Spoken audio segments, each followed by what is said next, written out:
बिस्मिल्लाहिर्रहमानिर्रहीम। नाज़रीन आदाब। असर टाइम्स के न्यूज़ एंड व्यूज़ प्रोग्राम में आपका खैर मकदम है। नाज़रीन, सबसे पहले हम आपसे ये अपील करेंगे कि आप हमारे चैनल को लाइक कीजिए, शेयर कीजिए, सब्सक्राइब कीजिए। हम बहुत ही मेहनत से इस प्रोग्राम को आपके सामने पेश करते हैं। नाज़रीन, आइए शुरू करते हैं आज के ताज़ा हालात पर। नाज़रीन, जो खबरें आ रही हैं वो इस तरह से हैं कि ईरान के अंदर जो बुलेट्स पाई गई हैं वो इजरायली हैं। यानी जो लोग कत्ल किए गए हैं प्रोटेस्ट की आड़ में, उसमें जो बुलेट्स पाई गई हैं वो इजरायली हैं। दूसरी तरफ जो ईरान के आईआरजीसी के कमांडर हैं, उन्होंने सीधा सीधा बयान दिया है कि हमारे हाथ हमारे ट्रैगर के ऊपर हैं। नाज़रीन, जो हम आपसे बात कर रहे थे कि धमकियों का सिलसिला जारी है, जैसा कि हमने कल आपको बताया, वो धमकियों का सिलसिला जो है वर्ल्ड इकोनॉमिक फोरम की जो मीटिंग हुई स्विट्ज़रलैंड में, वहाँ के ऊपर भी उसी तरह से जारी है। वहाँ पर ट्रंप ने सबसे पहले यूरोपीय यूनियन के तमाम कंट्रीज़ को, यानी अपने नेटो के लोगों को धमकियाँ दी कि जिससे हम कहें उससे ट्रेड करो, जिससे हम मना कर दें उससे ट्रेड मत करो, वरना तुम्हारे ऊपर टैरिफ लगाएंगे। और वहाँ पर यूरोप के जो तमाम ममालिक थे, उन्होंने उनका इस तरह से वेलकम किया कि जैसे बॉस का वेलकम उसके चमचे करते हैं। और फिर उन्होंने डिक्टेट करना शुरू किया। पहले यूरोप को धमकी दी, ईरान को धमकी दी, फिर उसके बाद उन्होंने जो पीस कमेटी बना रहे हैं गज़ा के लिए, उसमें शामिल जो लोग हैं उनको धमकी दी। तो इस तरह से धमकियों का सिलसिला जो है वो रुकने का नाम नहीं ले रहा है। और आज हम बात करेंगे जो वर्ल्ड इकोनॉमिक फोरम पर जो बातें हुई उसके सिलसिले में, उसके बाद जो गज़ा के हालात हैं उनके सिलसिले में, और सबसे पहले हम बात करेंगे ईरान के सिलसिले में, क्योंकि सबसे ज़्यादा बर्निंग जो इशू है वो ईरान का है। हमारे साथ मौजूद हैं जनाब सैयद सुलेमान अहमद साहब। आइए पहले उनका इस्तकबाल करते हैं। सैयद सुलेमान अहमद साहब, आपका बहुत बहुत खैर मकदम है। आदाब। सैयद सुलेमान अहमद साहब, कल हमने जो बताया था कि धमकियों का सिलसिला चल रहा है, वो रुकने का नाम नहीं ले रहा जी। तो सबसे पहले ईरान को जो उन्होंने धमकी दी है कि जब वो वर्ल्ड इकोनॉमिक फोरम की कॉन्फ्रेंस में जाने लगे तो रास्ते से उन्होंने अपने प्लेन को वापस किया और ये कहा कि साहब हमारे प्लेन के अंदर कुछ गड़बड़ी आ गई है। फिर वहाँ से उन्होंने बयान दिया कि अगर हम पर हमला होगा तो हम ईरान को पूरी तरीके से बर्बाद कर देंगे। इसके मतलब उन्होंने क्लियर कट ये सिग्नल दिया कि हम पर हमला होगा तो कौन करेगा? ईरान करेगा। हम ईरान को पूरी तरीके से बर्बाद कर देंगे। फिर वहाँ रहकर उन्होंने दूसरी धमकी दी कि हमास अगर डिसआर्म नहीं होगा तो हम उसको पूरी तरीके से जला देंगे। फिर उसके बाद उन्होंने धमकी दी हिजबुल्लाह को कि हम हिजबुल्लाह का भी इंतज़ाम बहुत जल्दी करने वाले हैं।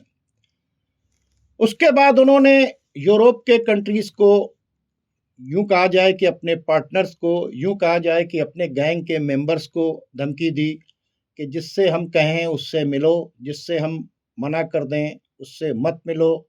और जहाँ तक ईरान के ऊपर सब के सब साथ हो गए थे, अब उनसे कहा जा रहा है कि तुम चाइना से कोई कारोबार नहीं करोगे, रशिया से कोई कारोबार नहीं करोगे, जिससे हम कहेंगे उससे कारोबार करोगे। इसमें यूरोप के लोगों के अंदर भी खलबली मची है।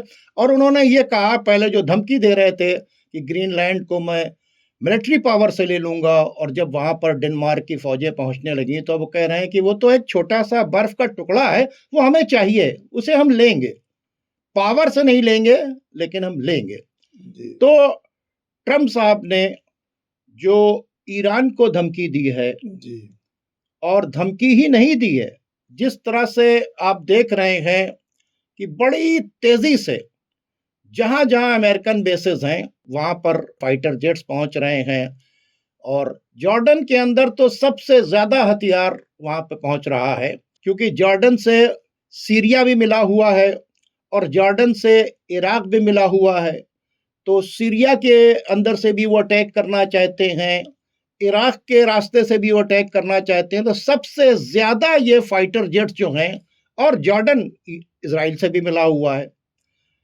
तो आप इसको कैसे देखते हैं? और दूसरी तरफ उनके वॉरशिप्स जो हैं वो सीधे सीधे जो हैं आगे बढ़ रहे हैं, और कहा जा रहा था कि इंडियन ओशन के बाद अब वो साइप्रस की तरफ जा रहे हैं, क्योंकि उनकी पोजीशन जो है उन्होंने उसकी बंद कर दी है। तो आप इसको कैसे देखते हैं? देखिए, सबसे पहले हम ईरान के इशू पे आते हैं। ईरान को अमेरिका खाली धमकी नहीं दे रहा है, ईरान को डिस्टेबलाइज करने के लिए इतना उसने कोशिश की, मेसोड लगा और साथ में बहुत सारे लोग लगे, टेररिस्ट तमाम का मूवमेंट कराया, सीरिया का उसका मामला जुलानी का सेटल करवाया, खुर्दियों को दबाया, उधर खुर्दियों को और आईएसआईएस के लोगों को मूव किया इराक में। अभी 7,000 लोगों को मूव किया है इसको। तो एक बहुत वो चल रहा है। दूसरी चीज ये कि ईरान पे वो हमला करने जा रहा था अमेरिका, लेकिन जब ईरान ने ये अपने जो अरब लेबर्स उसको धमकी दे दी कि अगर हमारे खिलाफ तुम्हारी लैंड या तुम्हारे बेस या तुम्हारी एयर स्पेस यूज होगी तो हम हिट करेंगे। हाँ, ईरान ने वार्न किया था। तो इन लोगों ने मना कर दिया, क्योंकि इन लोगों को खतरा लगा। तो वो चेंज कर दिया अमेरिकन प्लान। तो जॉर्डन और कुवैत के तो एयरबेस शायद यूज हो। दूसरी चीज ये है, अच्छा उसमें भी इन लोग क्या, जो जॉर्डन में तो फाइटर्स जेट भी रखे हैं, लेकिन बहुत ज्यादा जो है रिफ्यूलर्स है। रिफ्यूलर्स का मतलब कि जो प्लेन बाहर से आएंगे यूरोप से, वो ईरान में पहले अटैक करेंगे, लौटते टाइम वो फ्यूल लेके वापस चले जाएंगे। एयर के अंदर उनको रिफ्यूलिंग करने का, क्योंकि रिफ्यूलर्स ज्यादा होने का मतलब ये है कि वो बाहर से आते हुए प्लेन अटैक करने के बाद वो रिफ्यूल करेंगे। दूसरी चीज है कि अब वो मेन अटैक करने के लिए अपने यूएस फ्लीट पे था, जिसमें उसने 3 कैरियर्स बुलवाए। कैरियर जब हम कहते हैं यूएसएस इब्राहिम लिंकन, तो कैरियर के साथ एक पूरी फ्लीट चलती है। 3 सबमरीन होती है, 2 डिस्ट्रॉयर होते हैं, फ्रिगेट होती है और गन बोट्स होती है, एक बहुत पूरा। इसी तरह से वो रोजवेल्ट भी आ रहा है और जॉर्ज बुश भी आ रही है। अब यह है कि पहले जो है इसकी लोकेशन पता चल रही थी, अब अमेरिका ने उसकी लोकेशन देना बंद कर दिया। ये एक स्ट्रेटजी है। ये इसलिए बंद कर दिया कि जब उसको पता चला कि ईरान की मिसाइल जो है यूएसएस इब्राहिम लिंकन को टारगेट करने के उसमें है, तो उसने लोकेशन देना बंद कर दिया। और अच्छा, मलक्का तक लोकेशन इनकी मिली, उसके बाद उन्होंने बंद कर दिया। वैसे ये श्रीलंका तक देखा गया है। जी। श्रीलंका तक देखा गया है। अच्छा, अब ये जो लोकेशन देना बंद कर दिया, जीपीएस पे उस पे क्लोज कर दिया। देखिए, इधर एक और बड़ा डेवलपमेंट हुआ ऐसे टाइम पे कि ईरान ने एक अपनी सैटेलाइट लॉन्च की है चाइना से। हाँ, चाइना, देखिए वो ऐसा रहता है ना कि जो फैसिलिटी रहती है लॉन्चिंग, इंडिया से बहुत सारे मुल्कों की लॉन्च होती है। तो स्टारलिंक भी इंडिया की कई सैटेलाइट लॉन्च हो चुकी है। तो ईरान की तैयारी कर रहा है। ईरान सैटेलाइट ईरान में बनी थी, जो ईरान ने कहा कि अब हम अमेरिकन जीपीएस नहीं यूज करेंगे। ये 2 वजह से। पिछले बार जब ईरान ने अटैक किया इजराइल को, तो क्योंकि मिसाइल जो है वो जीपीएस से ही अपना पाथ ढूंढती है, रास्ता जीपीएस से पूछ के चलती है, किया गया। तो उसको थोड़ा सा मिसगाइड किया गया, टारगेट मिस हुए, एकदम से वो कर सकती है। तो एक अपना जीपीएस सैटेलाइट भी ईरान ने लॉन्च की है, पारस 3 चाइना से। चाइना खाली लॉन्चिंग पैड था, ये सैटेलाइट बनाना ईरान का बहुत बड़ा काम है। सैटेलाइट बनाना मेन काम होता है। बड़ा हंगामा है इसमें कि ईरान ने ये क्या कर लिया। रॉकेट फैसिलिटी रहती है जो लॉन्च कर देती है। दूसरी चीज है कि ईरान अपना सर्च इंजन भी बना रहा है। जैसे हम गूगल का सर्च इंजन है, ये इस वजह से है कि अगर आप सर्च इंजन दूसरे का यूज कर रहे हैं तो आप क्या सोच रहे हैं, क्या ढूंढ रहे हैं, ये सर्च इंजन अपने सर्वर को भी बता देगा। क्योंकि क्या ढूंढा आप लोग, क्योंकि हम तो एआई का मामला है। नहीं, एआई से पहले सर्च इंजन उससे पुरानी चीज है। और जो हम देखिए इसको इतनी तेज, इतनी ब्रीफ में इसलिए बता रहे हैं कि जो हमारा ऑडियंस है, ये पढ़ा लिखा ऑडियंस सर्च इंजन समझता है। जी। तो वो ईरान वो हमला बना रहा है। पहले यूएस इंडियन ओशन से इब्राहिम लिंकन खड़ा करके अटैक करने वाला था ईरान पर, अब ईरान पे। अब उसने मूव करवा दिया है साइप्रस की तरफ। ये क्यों मूव करवाया है तो ये तो वो जानेगा, लेकिन जो वजह एक्सपर्ट समझ रहे हैं, देखिए साइप्रस कहाँ पे, साइप्रस मेडिटेरेनियन पे है, इजराइल के बहुत पास है। अब क्योंकि ईरान उसको टारगेट करने के मूड में था मिसाइल से, तो अब अगर ईरानी मिसाइल यूएसएस इब्राहिम लिंकन जो एक बहुत बड़ा कैरियर है जिसमें 90 एरोप्लेन्स है और 2 डिस्ट्रॉयर, 3 सबमरीन, अगर इसको टारगेट करता है तो वहां पे जब वो मिसाइल किस रास्ते से जाएगी, ये जॉर्डन और सीरिया से होती हुई जाएगी। तो अब उस मिसाइल को जॉर्डन, जो ईरान अगर टारगेट करता है तो जॉर्डन भी उसको काटेगा, सीरिया से भी काटेंगे और इजराइल से भी काटेंगे, और सेफ पोजीशन दे रहा है। दूसरी चीज है कि हो सकता है साइप्रस से पहले ही कहीं से कर दे, क्योंकि वॉर में डिसेप्शन एक टूल होता है, धोखा एक वो होता है, बिल्कुल सही, वो उसको वो कर सकता है। देखिए इसमें जो सुलेमान साहब 2-3 चीजें अभी नया डेवलपमेंट हुआ है। एक जो राज फाश हुआ है कि दुबई ने बाकायदा तौर के ऊपर यमन के इर्द गिर्द एक बेस जो है, वो एक टापू जो है उसको तैयार करने की बातचीत की। दूसरी तरफ कल ईरान ने जो कुर्द के ऊपर इराक के अंदर जो है वहाँ के ऊपर ड्रोन अटैक करके वहाँ के ऊपर बताया, वहाँ भी एक तैयारी चल रही थी। ठीक है।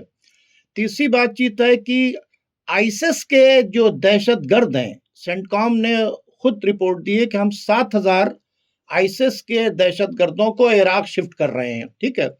सीरिया को पूरी तरीके से, जहां देखिए सीरिया में क्या किया गया है, सीरिया के अंदर जौलानी का और कुर्द का टकराव दिखाकर बात की जा रही है, लेकिन अंदर अंदर अमेरिका और इजराइल मिलकर कौन सा काम कर रहे हैं, वहां से कितना बड़ा अटैक हो सकता है, इसकी भी वहां के ऊपर तैयारी हो रही है। इन सारी बातों को आप कैसे देखते हैं? देखिए जो आइलैंड है, यमन के आइलैंड थे, अनइनहेबिटेटेड थे, जिसमें लोग नहीं थे। ये आइलैंड यूएई ने कब्जा करके बेस बनवा दिया। इस पे कुछ डिस्प्यूट भी हुआ और सारे अरब लीग वाले यूएई के साथ थे, ये आइलैंड दिलवाले भी। जी। तो अब लोग, अब देखिए एक आदमी को तो चुन लेते हैं डर्टी जॉब करने के लिए, यूएई को चुन लिया है, लेकिन सब लोग यूएई के साथ थे। उस पे अमेरिकन बेस बना है, एयर स्ट्रिप बनी है, वहां से यूएई के इन लोग जो इजराइल जो है अटैक कर सकता है यमन पे, और इराक पे भी वहां से अटैक हो सकता है। दूसरी चीज ये है कि जब अमेरिका अटैक करने वाला था तो अमेरिका ने नेतन्याहू से कहा, ये सब उनकी चैट्स वगैरह सब खुद बता देता है, ये कहा कि हम लोग अटैक करेंगे, लेकिन पहले तुम ईरान को इंटरनली डिस्टेबलाइज करो, और जैसे ही डिस्टेबलाइज होगा वैसा ही हम लोग आ जाएंगे, तुम्हारी मदद के लिए आ जाएंगे। तो बसौट ने अपने सारे एजेंट्स को एक्टिव कर दिया ईरान के अंदर, और ईरान के अंदर एक्टिव कर दिया। तीनों के एजेंट थे, मोसाद के, CIA के, MI6 के, ये तीनों वहां के ऊपर काम कर रहे हैं। देखिए बहुत सारे एजेंट जो है स्लीपर सेल में पड़े रहते, जो अपने को जाहिर नहीं करते, लेकिन अब उनको लगा कि अब ये घड़ी आ गई है, अमेरिका मदद के लिए आने वाला है, तो उन्होंने अपने को जाहिर कर दिया अटैक। साथ में जो टेररिस्ट ग्रुप है, ISIS है, और ये क्या कहते हैं खुर्दों के जो ग्रुप है वगैरह, और कुर्द डेमोक्रेटिक पार्टी है जिसका आदमी मारा गया है, ये सबको एक्टिव कर दिया। जब ये एक्टिव कर दिया तो जो स्लीपर सेल वाले थे एक्सपोज हो गए। जब एक्सपोज हो गया तो ईरान उसको, भाई जाहिर सी बात है ईरान पहले को डिफेंड करेगा, ईरान उनको टारगेट करने लगा। अभी देखिए अमेरिका ने जो सीरिया का मामला सेटल कराया, जोलानी को कंट्रोल करवाया पूरा, जो सीज फायर किया तो वो बार बार वायलेट हो रहा है, खुर्दियों को मारा जा रहा है। ये क्यों मारा जा रहा है? खुर्दों को ढकेला जा रहा है इराक की तरफ, ताकि वो ईरान में एंटर कर सके। और 7,000 ISIS के टेररिस्ट जो सीरिया में जेल में बंद थे, उनको अमेरिका ने शिफ्ट किया, एयरलिफ्ट किया। कैसे किया? उसने कहा हमने इसलिए शिफ्ट किया कि वो वहां पे सेफ नहीं थे। यानी आईसिस को अमेरिका सेफ कर रहा है। वो एक तरफ कभी बयान देते हैं कि हम आईसिस को सीरिया के अंदर एलिमिनेट कर रहे हैं, देखिए उसको फिर यह कह रहे हैं कि हमने उनको शिफ्ट कर दिया इराक की तरफ। ये इसलिए क्योंकि वहां से एंटर करवाएंगे। अमेरिकन बेस है इराक में वहाँ। अच्छा, दूसरी चीजें जहां जहां अमेरिकन बेस रहता है वहां दाइश की एक्टिविटी ज्यादा रहती सही है। अफगानिस्तान में बगराम बेस के आसपास दाइश थी।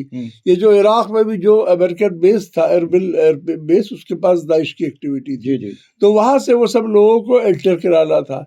ये सारे लोग जब एक्टिव हो गए और अब अमेरिका ने पीछे हट गया तो ये थोड़ा सा एक्सपोज हो गया। ईरान ने अपना डिफेंसिव एक्शन लिया और इनके खिलाफ ये किया। सबसे बड़ा खतरा ये है कि देखिए अमेरिका जो हमला करेगा वो बहुत ही खतरनाक हमला होगा। जी बिल्कुल सही। क्योंकि वो ईरान जो है वो देख रहा है कि जैसा ही हमला शुरू हो, अब साथ में रशियन और ये क्या कहते हैं चाइनीज सैटेलाइट है, ईरान की भी सैटेलाइट कुछ देख रही है कि अमेरिकन बेसिस पे जैसा ही हमला शुरू हो तो प्लेन उड़ने लगे, वैसा ही वो हिट कर दे बेस को, डिगो ग्रेशिया को हिट कर दे और जहां जहां से मूवमेंट हो। देखिए ये भी एक न्यूज आ रही है कि डिगो ग्रेशिया से जब B-52 उड़ेगा, ठीक है, क्योंकि उसको ईरान पहुंचने में 2-3 घंटे लगेंगे, उसकी स्पीड कम 1000 किलोमीटर। जी, तो अब उससे पहले जो है, लेकिन उसके अंदर सबसे बड़ी बात ये की जा रही है कि ये जो उड़ता है जी B-52 ये रडार के ऊपर नहीं आता, ठीक है। तो अब उड़ने से पहले अगर प्रॉपर इंफॉर्मेशन मिल जाती है और as a pre-emptive strike Iran अगर यहाँ के ऊपर अटैक कर देता है तो फिर तो बहुत अच्छी बातचीत है। देखिए इसमें बहुत खतरा है। जी जी। देखिए दो चीज का खतरा है। इससे पहले भी एक बात बता दे कि रशिया की जो S-400 है वो उसकी रेंज में है B-52, लेकिन यह है कि उसको टारगेट करना इतना आसान नहीं है, लेकिन रेंज में है। हाँ। दूसरी चीज ये है कि जैसे मान लिए अब डिगो ग्रेशिया में खड़ा हुआ है, अगर B-52 मूवमेंट शुरू करता है रनवे में दौड़ने का, तो हो सकता है कि वो रनवे में अपने को वार्म अप पे दौड़ रहा हो या एक्सरसाइज में दौड़ रहा हो, सॉर्टीज इन एयर कर रहा हो, लेकिन जब वो मूव करेगा और ईरान को पता चलेगा कि मूव कर गया, तो या देखिए जहाज जब खड़े रहते हैं तो वो engine time to time start करते हैं चेक करने के लिए। मान लिया मूव किया, वो यूं ही सॉर्टीज और प्रैक्टिस के लिए मूव किया, तो ईरान ये भी समझ सकता है कि वो हमें हिट करने वाला है, ईरान उनको प्रिएम्प्टिव स्ट्राइक कर दे। तो वॉर में एक बहुत बड़ा खतरा रहता है कि कंफ्यूजन में या अपने डिफेंस में कोई इक्वलाइजर इन एडवांस न ले ले, कोई ऐसी वारदात ना हो जाए कि अब ईरान पहले ही हमला कर दे। नहीं, मैं आपसे बात इसलिए कह रहा हूँ कि बीच बीच में आप ट्रम्प का बयान देखते हैं। जी। ट्रम्प का बयान पहले क्या था, अटैक करने वाले हैं, फिर उसने क्या कहा कि वो हैंग नहीं कर रहे हैं 800 लोगों को, इसलिए हम इसको क्या कर रहे हैं, अब अटैक नहीं करेंगे। फिर यहाँ तैयारी कर रहे हैं और इस बीच में फिर वो बयान दे रहे हैं कि हम अटैक नहीं करेंगे। ये जो इस तरह की बातें हैं, पिछले बार जब टॉक चल रही थी ट्रम्प तब उसी के बीच में अटैक कर दिया, उसी ने अटैक कर दिया। ट्रम्प के लिए कहा जाता है कि प्रेडिक्टेबली अनप्रेडिक्टेबल। ये बात की गारंटी है कि उसकी कोई गारंटी नहीं। वही तो रात को वो क्या कह के सोया, सुबह उठ के क्या ऐलान कर दे खिड़की से, ये कोई नहीं जानता। सही। कौन किसको रात को दोस्त माने, रात सुबह उसको दुश्मन होने का ऐलान कर दे, ये इसको कोई नहीं जानता है। तो ये जंग के खतरे मंडरा रहे पूरी दुनिया पे, ये एक बहुत खतरनाक। अच्छा ये बताइए कि जिस तरह से इजराइल जो है, जी ठीक है, वो भी इनसे कह चुका कि भाई 700 से ज्यादा 700 तक तो हम बियर कर लेंगे मिसाइल, लेकिन आप हमें ये गारंटी दीजिए कि ईरान पूरी तरीके से बर्बाद हो जाएगा। यानी एक गारंटी इजराइल ये चाह रहा है कि हम 700 मिसाइल्स भी बियर कर लें, लेकिन गारंटी हमें यह मिलनी चाहिए कि ईरान पूरी तरीके से बर्बाद हो जाएगा। यही गारंटी अरब कंट्रीज को भी अमेरिका दे रहा है कि भाई तुम हमारे साथ रहो, तुम अपने बेसिस हमें यूज करने दो। तुम्हें अगर ये डर है कि स्ट्रेट ऑफ हॉर्मुज से तुम्हारा तेल बंद हो जाएगा और ईरान कुछ कर लेगा, हम ऐसा हमला करेंगे कि ईरान जो है पूरी तरीके से बर्बाद हो जाएगा। यानी गारंटी वो दे रहा है किसको? इजराइल को भी और अरबों को भी गारंटी चाहिए। इसके मतलब ईरान पर अटैक करने से पहले अगर इन लोगों को कंफर्म हो जाएगा कि ईरान बर्बाद हो जाएगा, तो फिर ये मिडिल ईस्ट वाले भी अपने बेसिस को पूरी तरीके से दे देंगे। क्या कहना है इसके बारे में? देखिए, इजराइल पे पहले अब आते हैं। इजराइल की एक बहुत चालाकी है, वो चाहता है कि जो पहला स्ट्राइक करे अमेरिका, वो इतनी पावरफुल हो, इतनी डेडली हो, इतनी डिवास्टेटिंग हो कि ईरान उसमें बचे ही ना। सारी लीडरशिप खत्म हो जाए, सारा कमांड खत्म हो जाए, सारी मिसाइल लॉन्चिंग पैड खत्म हो जाए, सारी मिसाइल लॉन्चिंग पैड खत्म हो जाए, सारा वो खत्म हो जाए कि एक अटैक के बाद ईरान कुछ करने लायक ना हो। जी बिल्कुल सही। वो और पहला स्ट्राइक ज्यादा से ज्यादा पावरफुल हो, इसलिए वो कहता है कि साहब हमें ये गारंटी दीजिए। अच्छा, रही अरबों की बात, ये अरब मुल्क बहुत फंसे हैं, जिससे एक इंग्लिश में कहावत है कि caught between death and the devil.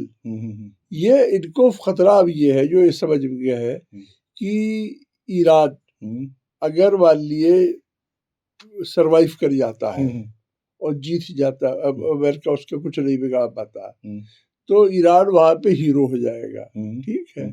और ईरान के खिलाफ जो वो उनका क्लर्जी और उनका वो जो इतने सालों से प्रोपेगेंडा कर रहे थे, तरह तरह के प्रोपेगेंडा कर रहे थे, मैं उस पर नहीं जाना चाहता, वो कर रहे थे, वो झूठा साबित होगा। और उनकी पब्लिक ईरान को अपना लीडर, उसने वर्ल्ड का लीडर मानने लगेगी, जो चीज उनको बर्दाश्त नहीं है। दूसरी चीज ये है कि अगर ईरान मान लिए तबाह हो जाता है, तब खतरा क्या है? तब खतरा ये है कि अमेरिका जो है कि जो ईरान के ऑयल रिजर्व्स है, ये अमेरिका कंट्रोल कर लेगा, जैसे इराक के और लीबिया में कर रहा है। तो जो ऑयल सप्लाई है वो बढ़ जाएगा। ऑयल सप्लाई जो बढ़ जाएगा, इसका जो डिपेंडेंस है इन लोगों के ऊपर, अमेरिका का, वो खत्म हो जाएगा, उसका अपना तेल हो जाएगा। और ऑयल प्राइसेस भी जो है, ईरान को खुदा न खास्ता खत्म करेंगे तो ग्रेटर इजराइल तो ऑटोमेटिकली बन गया। देखिए पहले वो क्या देख रहे हैं, हर आदमी की अपनी प्रायोरिटी लिस्टिंग होती है।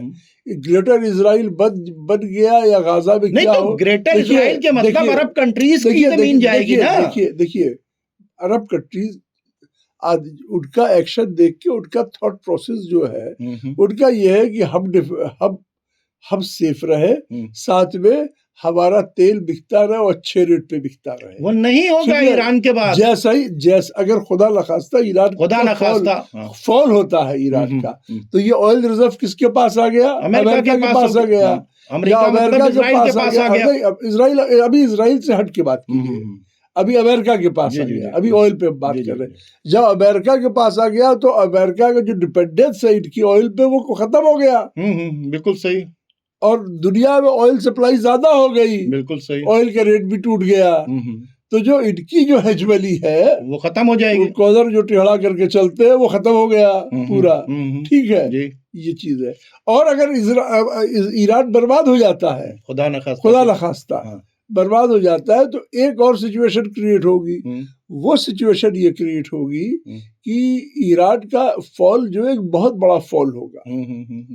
और दूसरी चीज ये है कि ईरान को जैसा अमेरिकन प्लान है टुकड़ों में चला जाएगा।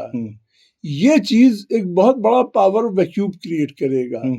जहां कहीं वैक्यूम होता है वहां फोर्सेस खिंच के आती है। जैसे कि जब गर्मी में लो प्रेशर क्रिएट होता है एयर का, तो आंधी आ जाती है।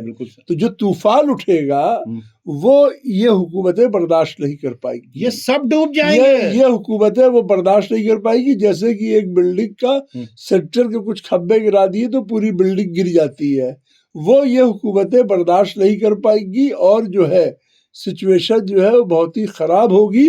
और जब ये इस खराब सिचुएशन को कैपिटलाइज कौन करेगा? इजराइल को कैपिटलाइज तो करेगा। इस बात देखिए ईरान को गिराने के लिए जो सीरिया का पूरा ड्रामा था, सारा ड्रामा जो सीरिया का पूरा ड्रामा था, तब बशर अल असद के खिलाफ जो कैंपेन चलाया जिसमें अल जजीरा का बहुत बड़ा था, ये सब बताया गया कि साहब बहुत बड़ा जेनोसाइड किया गया, ये हुआ वो हुआ। ये जितने भी लोग मारे, ये तब मारे गए सीरिया में सिविल वॉर में जब गोरिल्लाज टर्की से एंटर करने लगे। एक मिली ट्रक्स पे बिल्कुल armed gorillas, anti aircraft gun, machine gun, rocket launchers लेके, तो इनको भगाने के लिए वहां सिविल वॉर ओपन हो गया।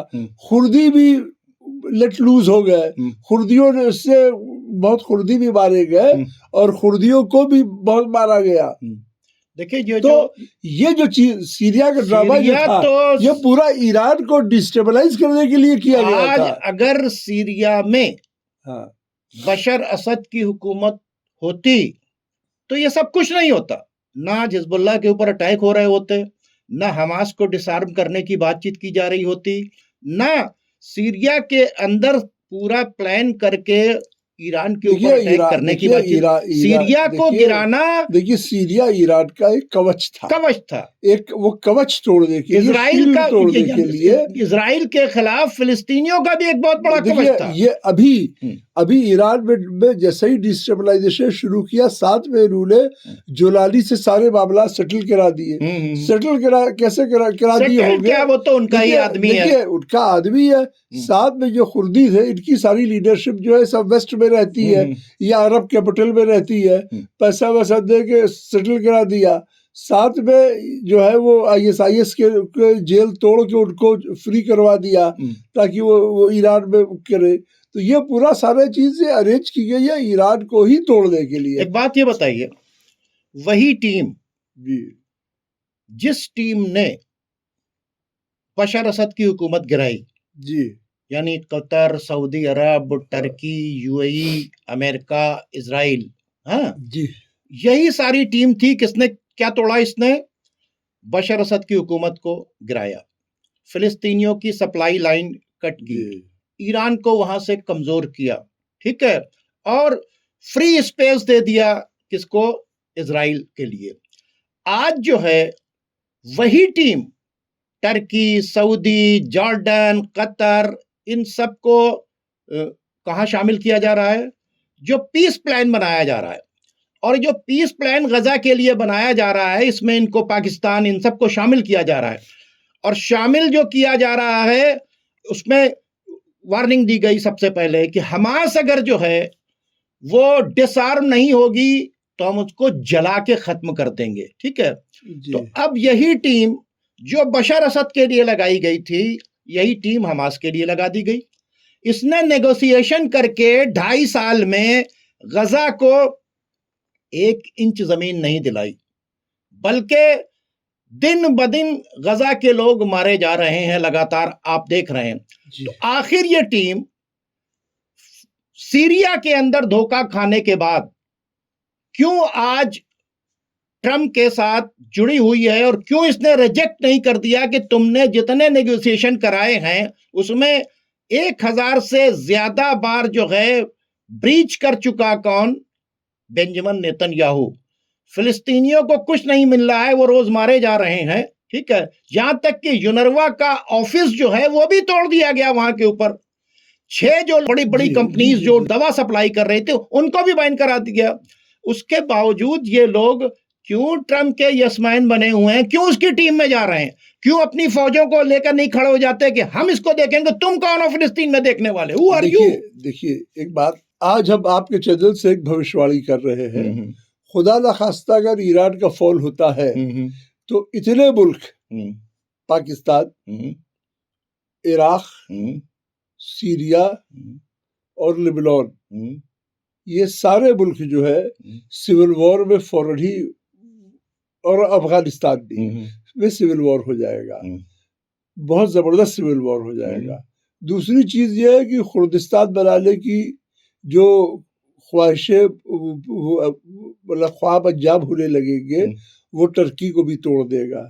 जो खलीफा साहब सोच रहे हैं कि हम बच जाएंगे, बहुत बड़े दिमागदार हैं, हाँ, वो भी टूट जाएगी, पुर्तगाल गाजी बनाने हाँ, वाले, वो भी टूट जाएगा।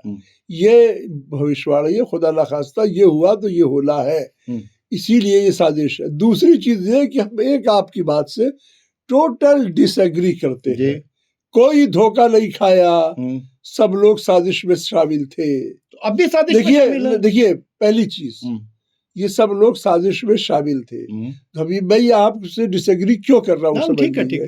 इजराइल का जो रिकॉर्ड है अब तक जब से बना है, जब सुलह हुई, पीस हुई, उसने धोखा दिया।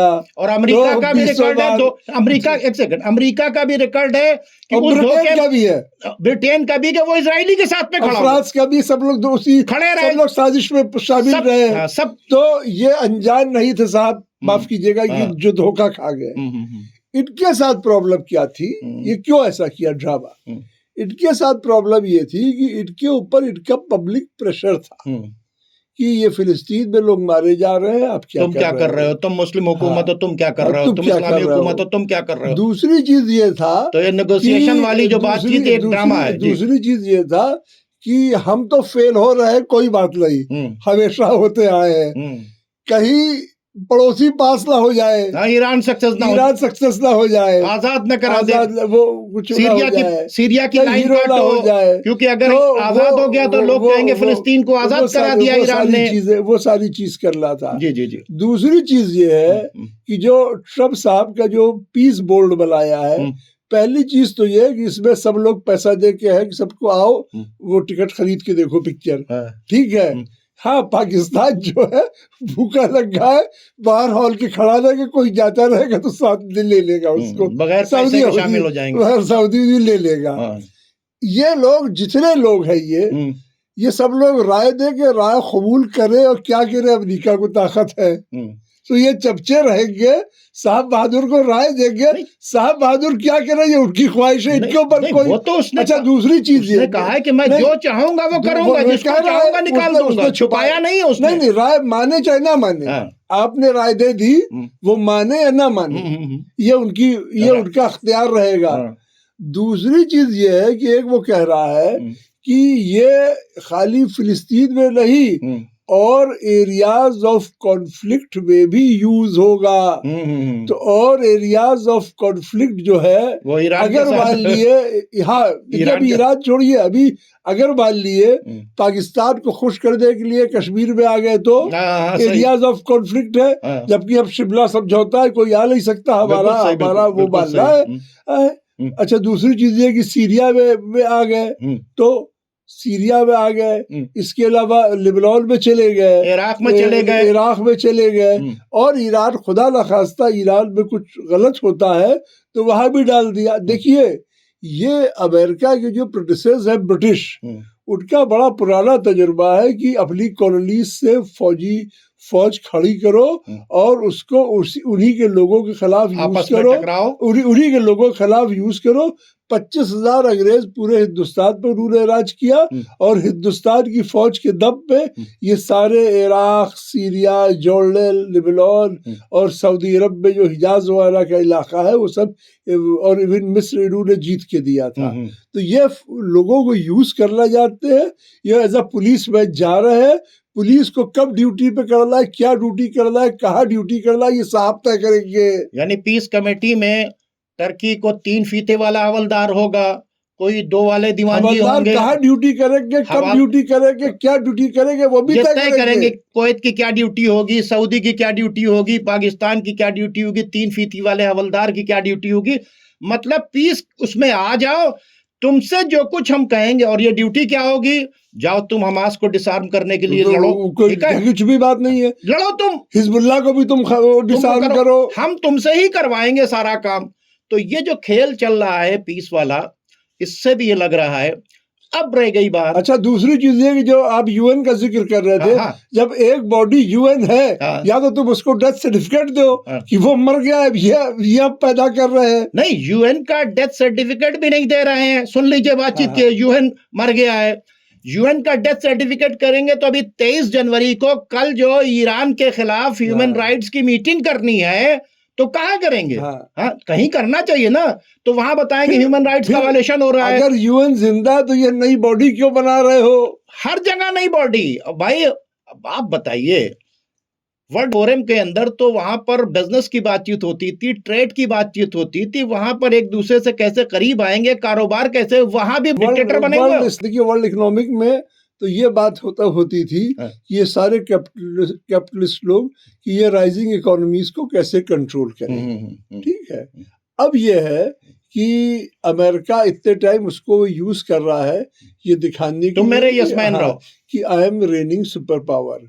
दूसरी चीज है कि मेन फोकस ईरान है, ये स्मोक स्क्रीन है कि अटेंशन कहीं और रहे। नाजरीन, हालात इस वक्त बहुत खराब हैं। ईरान पूरी तरीके से तैयार है। उसने अपने यहाँ के तमाम आर्मी पर्सन को कह दिया है छुट्टियां कैंसिल करके आप सीधे ड्यूटी पर आएं, और ईरान की गलियों में बाकायदा तौर के ऊपर मिसाइल्स जो हैं ट्रकों के ऊपर लद कर निकल रहे हैं और उनकी आर्मी जा रही है और पूरी तरीके से वो तैयार हैं। और उनका टारगेट ये है कि हम पीछे नहीं हटेंगे और हम पूरी तरीके से लड़ेंगे और हमारी जितनी ताकत है वो सब इनके खिलाफ झोंक देंगे। हम इनसे डरने और दबने वाले नहीं हैं। यही वजह है कि अमेरिका को भी ये खौफ सता रहा है कि कोई ईरान का साथ नहीं दे रहा है, कोई ये नहीं कह रहा है कि हम ईरान को सपोर्ट करेंगे, कोई यहाँ तक कि मना कर रहे हैं कि कारोबार ना करो, तो कोई कारोबार करने के लिए नहीं तैयार है सिवाय अमेरिका, चाइना और बेलारूस के। तो कोई ईरान के साथ नहीं तैयार है, एक मुस्लिम ममालिक भी उसके साथ नहीं तैयार है। उसके बाद भी ईरान खड़ा हुआ है। अमेरिका परेशान है कि आखिर कौन सी ऐसी पावर है ईरान के पास कि वो हमसे नहीं झुक रहा है। और ईरान अपने इंटरकॉन्टिनेंटल बैलिस्टिक मिसाइल का तजुर्बा करके वो बता रहा है कि हम तुमसे डरेंगे नहीं, तुमसे लड़ेंगे। और वो कह रहा है आओ तुम्हारे बेड़े करीब आए, हम इनको यहीं हिट करेंगे। उसने अपना एक वॉरशिप जिसमें ड्रोन थे उसको भी उसने उतार दिया और उनके ड्रोन 1000 किलोमीटर जाने के बाद अटैक करते हैं। याद रखिए, गद्दारी अगर कहीं से होगी तो आप ये देखेंगे उसके अंदर इस्लामिक ममालिक के बेसेस होंगे। सीरिया तो आप कंफर्म कर लीजिए कि सीरिया तो होगा ही होगा। जॉर्डन ने तो डिक्लेयर कर रखा है अपने आप को। अभी आप देखिएगा कि आस्तीन में कितने सांप निकलेंगे, आप इंतजार कीजिए।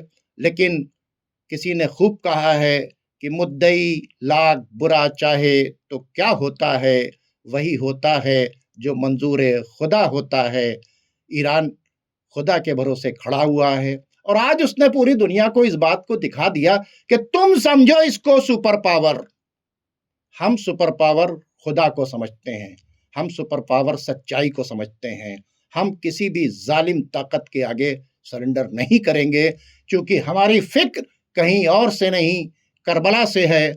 और करबला एक फिक्र देती है कि जिल्लत की जिंदगी से इज्जत की मौत बेहतर है। नाज़रीन, अब आप हमें और हमारे मेहमान को इजाज़त दीजिए। खुदा हाफिज़।